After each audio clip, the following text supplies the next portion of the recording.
CIST, une nouvelle qui a laissé ses victimes présumées sous le choc, alors que son procès pour viol et agression sexuelle sur mineur aurait dû s'ouvrir dans les prochains mois. Gilles Beyer, l'ancien entraîneur de la patineuse artistique Sarah Abitbol, est mort ce vendredi 20 janvier.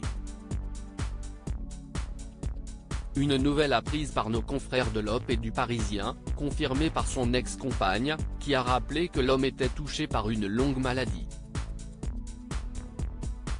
Un homme au nom mêlé de scandale. En janvier 2020, alors qu'elle sort son deuxième livre, son ancienne élève devenue championne Sarah Abitbol l'accuse d'agression sexuelle puis de viol alors qu'elle n'avait que 15 ans. Des agressions qui auraient été cachées par la Fédération française des sports de glace, accusée d'avoir couvert Gilles Beyer alors que de nombreux signalements avaient été faits sur son cas et qu'une autre femme, Hélène Godard, l'avait également accusée de viol alors qu'elle avait 12 ans.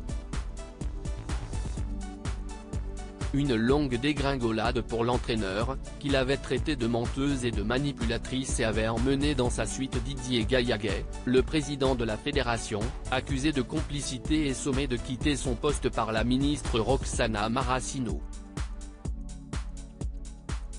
Et qui lui avait finalement valu l'ouverture d'une enquête judiciaire début 2021, pour 6 autres plaintes. Les faits concernant Sarah Abitbol étant prescrits, l'homme aurait cependant dû être jugé pour 6 femmes qui l'auraient harcelé sexuellement, dont 3 qui l'auraient agressé.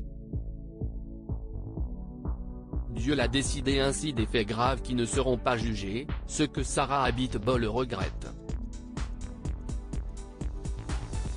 Je suis sous le choc. Il part avant d'être jugé, j'aurais aimé qu'il y ait un procès, a d'ailleurs expliqué la jeune maman à l'Op. CIST dingue, ce décès arrive juste une semaine avant mon spectacle, où j'évoque ce traumatisme, la libération de ma parole, ma renaissance, et mon retour sur la glace. Dieu en a décidé ainsi, a-t-elle réagi, touchée mais digne face à cette disparition. Cette affaire, qui avait eu un grand retentissement dans les médias, avait permis de libérer la parole et d'enfin changer les choses, notamment pour les sports de glace, où Nathalie Péchala avait été nommée président de la fédération à la suite de Didier Gaillaguet.